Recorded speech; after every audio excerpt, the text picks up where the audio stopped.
how frequently should you train abs? The answer is pretty straightforward, but to help understand my answer, kindly allow me to paint a bigger picture of the subject matter. What are abs? Abs are muscles. Your abs are different from your belly or your stomach. Your belly is the whole region which comprises of many things, including muscles and fat. But a lot of people, when they think about the abs, what comes to their mind is losing belly fat. And I'm going to explain and differentiate the two things right now. And that will help us understand the answer. So like I said, abs are muscles, just like how you have your forearms, you have your chest, you have your quads, you have your biceps, etc. Abs are also muscles. And there's a general principle for muscle development and training. And that is hypertrophy, that is progressive overload, that is training, right?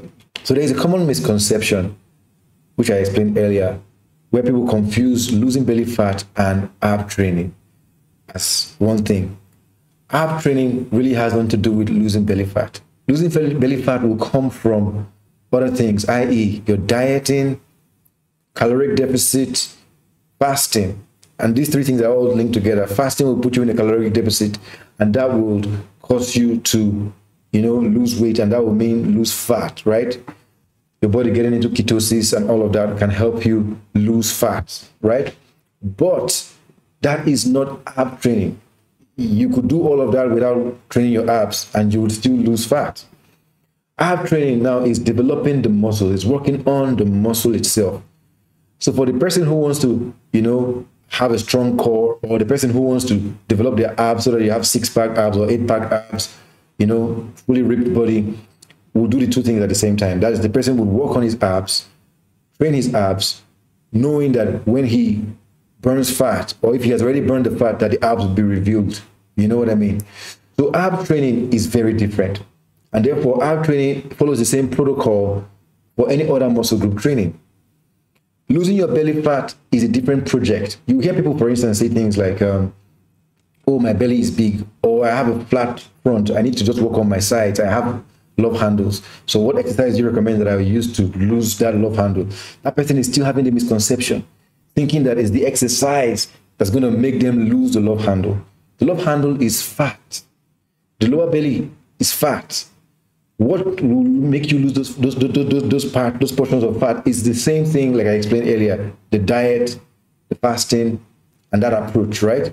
Which cannot be spot reduced. So what do I mean by spot reduced? In other words, you cannot target a particular region, i.e., which exercise will I do to lose my love handles? That is trying to target the love handles with an exercise. So number one, exercise does not make you lose fat.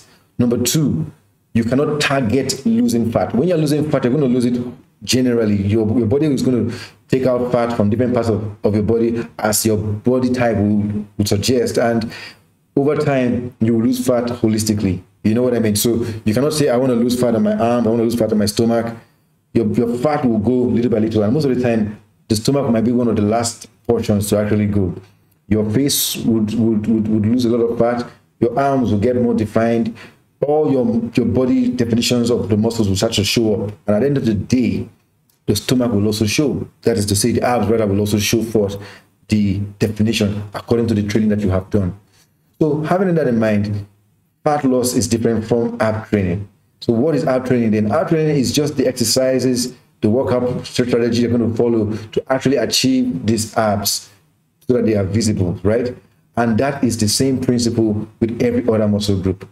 So you're training with hypertrophy in mind, you're training with progressive overload in mind, so that over time you are increasing the resistance to ensure that you're actually, putting a lot of stress on the muscle to ensure that it actually breaks down and giving it time to also recover. A lot of people don't actually consider the recovery a lot sometimes when you're working on muscles. And that makes me have an answer. And what's the answer? 2, maximum 3 times a week. Because you need to have time to work on the muscle, work to failure, progressive overload, hypertrophy, then also give it time to recover, just like you do with your legs, with your arms, and with your chest. So that's the simple answer. You work your abs maximum 3 times a week. Give it time to rest, train to failure, train with resistance. As you grow, might need to use weights and all of that to have maximum results. But Understand that you are going to work your abs just like you work any other muscle group. At the end of the day, the results will be seen. If there's fat in that area, then you address the fat as fat requires addressing. And at the end of the day, the abs will still be revealed. So there you have it. That's the simple answer to how often or how frequently you should train your abs, right? Let me know in the comments how you do yours and what your success has been like with respect to your diet, to your fasting, with respect to losing belly fat, and with respect to actually doing exercises that will actually give you the abs that you have wanted.